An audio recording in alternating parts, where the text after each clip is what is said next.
showing proof of income with the type of work that I do is extremely difficult. Hi guys, welcome back to my channel.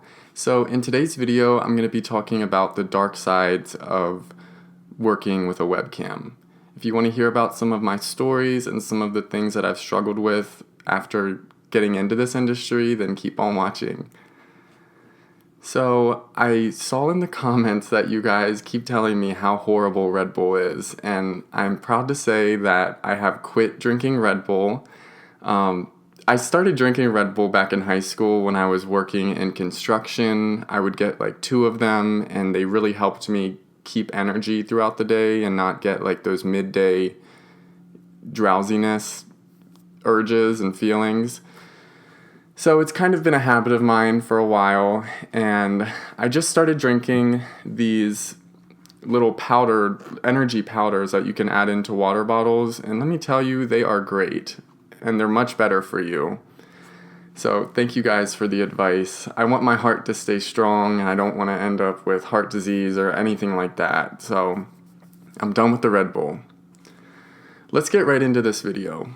So first I want to talk about some social issues that I encountered after getting started in the webcam industry. So, in my freshman year of college, when I first started doing the webcam thing, I actually met my first boyfriend, and we had one of the same classes together. We had different majors, but we had one class together, and I believe it was an aviation weather class, if I'm not mistaken. And I was so into him. He sat right in front of me. Like, I couldn't keep my eyes off of him. And we were actually grouped together for a project one day. And we started talking. I found out that he was gay. And I found out that he was into me and I was into him. And he lived on the same floor as my dorm room. I didn't even know this before that. But we ended up getting really close. We were hanging out like every day. And we started dating. Now, one night, I fell asleep in his room, and I heard the Grindr notification go off, and I woke up, and I just walked out of his room and walked back to my room, and he was, like, crying and, like, begging me for forgiveness and just chasing after me, and I just was over it that day. And I gave it like 2 days and we got over it and I forgave him and we just moved on from there. Little did he know that I got started with Flirt for Free, which was the first webcam site that I worked on. And I came clean to him one day and I told him what I was doing and he broke up with me. Now, mind you guys, this guy was from a completely different background than me. He is a very rich kid. He didn't even have to work. His parents supported him. He's from Scottsdale. And Scottsdale's very bougie and ritzy if you don't know what Scottsdale is like. And I was just the complete opposite. I had to get really creative with ways to make money, and my dad was definitely not supporting me and, giving me a credit card to just spend at my free will.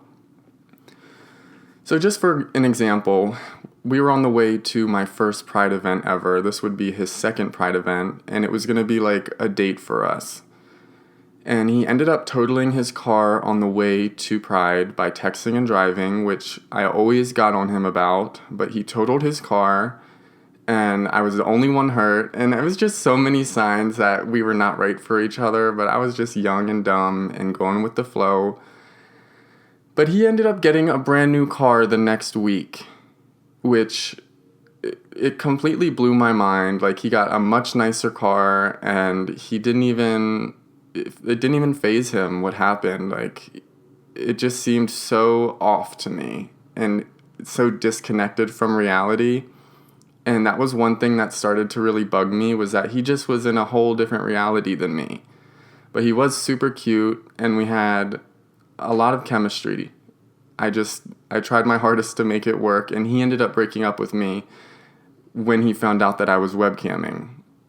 So, yeah, that kind of sucked, I'm not gonna lie. I do wish that we could have made things work, but everything happens for a reason, like I always say.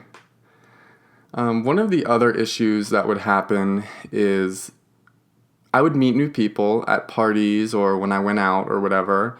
And, people small talk. And one of the first things they ask you is, oh, what do you do? What do you do for work? And at the time, I was pretty insecure with what I was doing for work, webcamming. And I would just say, oh, I'm an IT specialist, or I'd get choked up, or I'd say, I have money saved up in my account. I'm looking for work right now.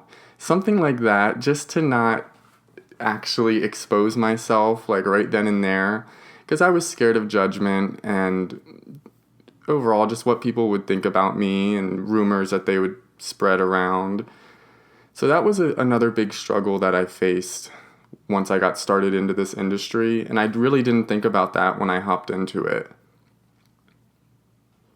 Some guys would just get turned off immediately. Very few of them, but some of them would, and once I told them, it would be like, it's not like they would run out of the room or whatever, but they would kind of fade away and stop replying to my messages and just kind of leave me in the dust. But I guess they weren't right for me, right? Another thing that I really struggled with was a very irregular work schedule. I had never worked for myself before this moment, so I was always used to a 9 to 5 or like a paper schedule that I could look on my phone and see when I worked. But all of that pressure was on me. So it was really hard to balance a work and play life. I would get invited to parties and festivals and other events like that. And a lot of them I would have to leave. I would have to, just cancel or not, or miss out on because I had to work. And I felt like, well, there was a couple times when I would disregard working when I really wanted to, and I would try to go out and have fun at these events and parties, and I would just have it on my mind the whole time, like, I should be working right now. I should be doing this. I'm not being productive. Like, this is irresponsible. And overall, just a really big sense of anxiety, and I don't think it's smart to go out when you have that much anxiety on your mind. So I learned my lesson by getting everything I need to get done before going to have my fun. But that was kind of a learning curve for me, because I couldn't just clock in and work that day and then have the whole evening for fun or dates or, friend time or whatever. It was a big struggle, probably one of the biggest struggles that I still try to balance. Another thing that went hand in hand with my irregular work schedule was an irregular sleep schedule. And at one point in time, I was getting like 4 hours of sleep every night just because of the show schedule that I had for myself that was working at that time. I would go to bed at like 1, wake up at 5, be ready by like 7 on the cam, still try to balance a social life with friends and everything else that goes along with that, because I was in my early 20s. I'm still in my early 20s, but I was just turning 21, and it was just really tough because at that point in your life, you should be going out to experience things, and you shouldn't be tied down or feel like you're tied down to a job.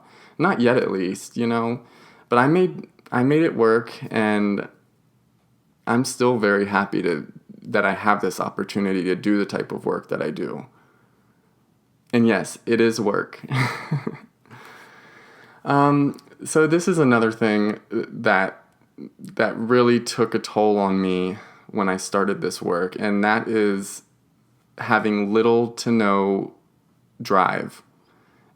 And when I say drive, I mean like drive.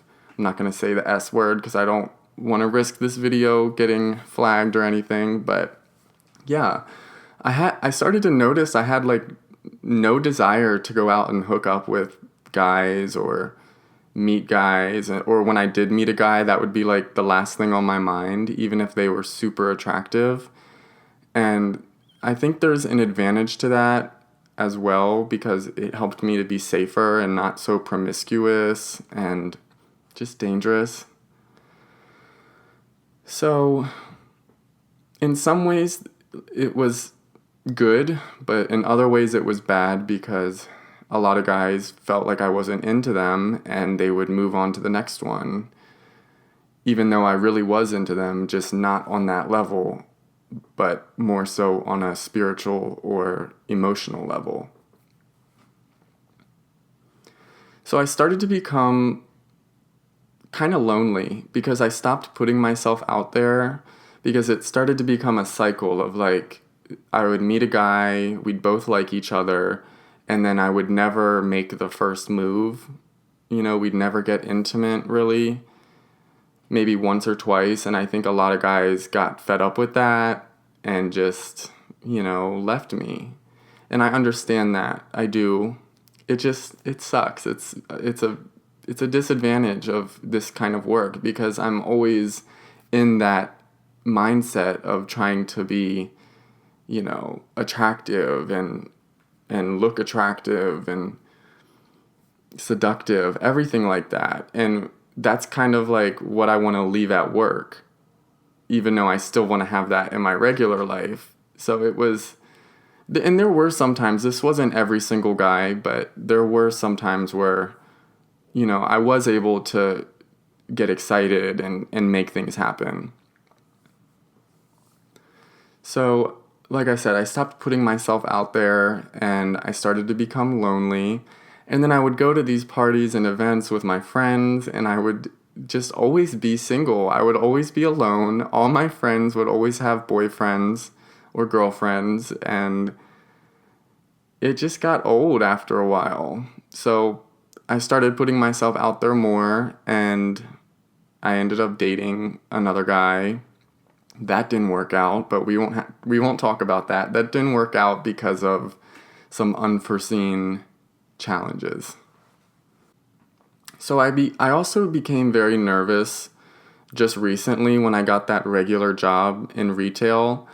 I started to get really nervous that my coworkers would find out like my online persona. And it really scared me because I didn't want to get called to the manager's room one day and just be like, "What is this, Richie? Like, we found this about you. We have to terminate you." Like, that really scared me. And I wasn't even passionate about the job, but it just scared me of the thought of that possibly happening one day. So I feel like it held me back from getting another real job after I left that retail job in June. But I think it happened for a reason, and I think I'm doing this for a reason. It's, again, the longest job I've ever had, and with any job, there's going to be challenges and disadvantages. I don't care if you're an astronaut or, a bush pilot doing what you love. There's always going to be disadvantages. I mean, I had a friend that was a pilot that would fly every single day. He was an organ transplant pilot, so he would go and pick up organs in like Oregon or California and then fly them to Texas and then be able to be back that same day. Or sometimes he'd have a hotel to stay at night, but he loved his job, but it was really hard to hang out with him because he was constantly flying somewhere and he was always on call. So sometimes I would get there and I'd have to leave like an hour later after doing something, going out to eat or something like that, because he had to be ready in 2 hours to go to the airport to fly an organ somewhere or pick up something. So there's always going to be disadvantages to a job. It's just balancing those disadvantages and not getting hung up on them. I need a drink real quick.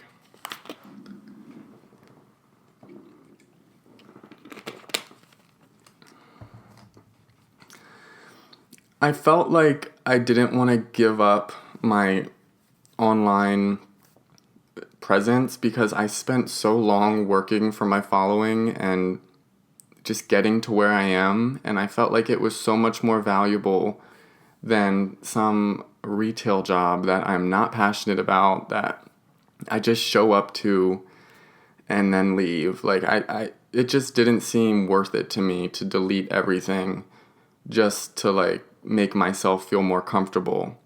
Because you could still Google Richie West and see pictures on Google. So it just feels like something I can't really escape, which is also a little scary, but I want to work with it and I want to channel it into something bigger than me. One of the most difficult things that I started to deal with when I got into the webcam thing was just rude people. Rude people. People would say the most hurtful things to me, and in the beginning I would get really offended. I would take it to heart for some reason. I think maybe because nobody's ever just been straight up that mean to me. But then I started to remember that these people are behind a keyboard. I have no idea what they look like.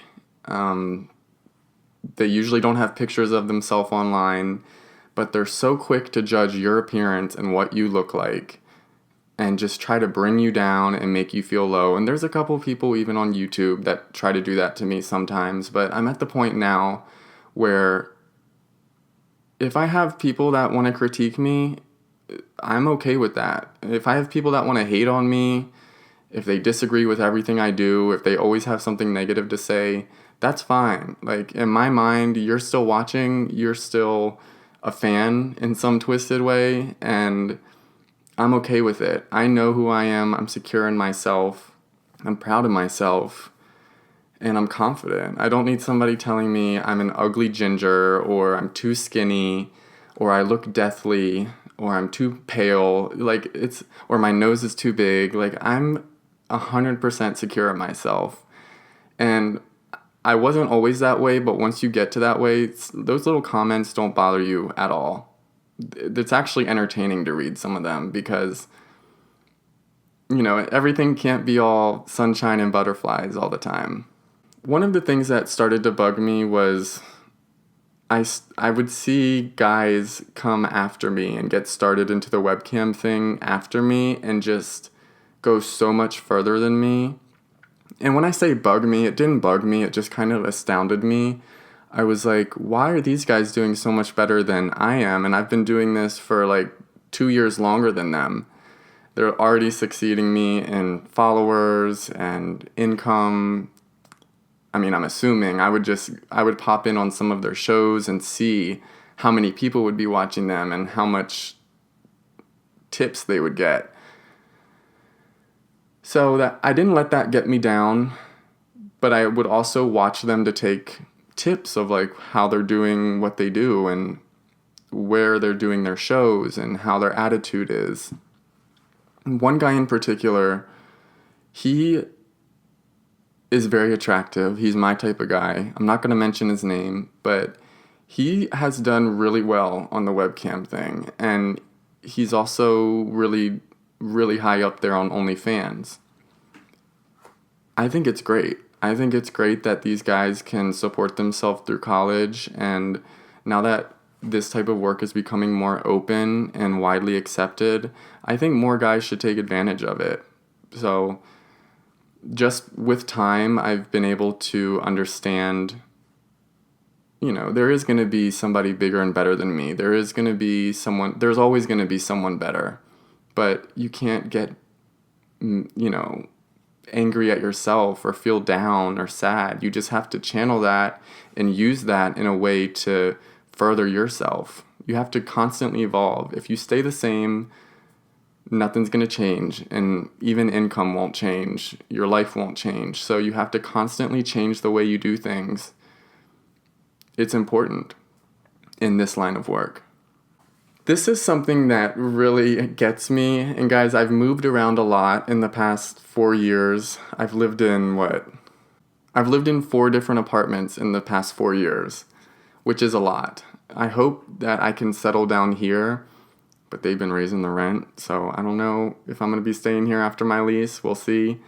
But showing proof of income with the type of work that I do is extremely difficult. You don't get normal pay stubs like a regular job does. So you have to show your bank statements or you have to show some other form of, payout stats or something like that. Even with OnlyFans, it's really difficult to show that proof of income. Now, you can email them and ask them for detailed income stats from certain dates, and they will send those to you. But then you give them to the leasing office, and they're going to ask you, what do you do? What is this? I don't know what I'm looking at. Or sometimes they'll tell you, I can't take this. This isn't valid. So I've had my fair share of struggles trying to show my proof of income to these apartment complexes. But it's just all part of the job. You have to find a way around it, and you have to be content and secure in what you do. You don't have to come out and say, oh, I'm an adult performer, or I'm an adult entertainer, or I do this on camera. Like, you just have to find a way to explain what you do in a professional way and kind of in a cryptic way. Either way, these people are still humans, so they will get curious and they'll probably look you up if they find out your stage name or your Twitter or anything like that. You just have to be okay with that. So those are honestly the only disadvantages of doing this type of work. I haven't really dealt with huge challenges with webcamming. I think it's all a mindset. And like I said earlier, every job has disadvantages and advantages to go along with it. It's all about how you work with those disadvantages and how you make it fit for your lifestyle. So other than that, I hope you guys enjoyed this video. Let me know what you thought about it down in the comments, and I hope to see you in the next one. Bye, guys.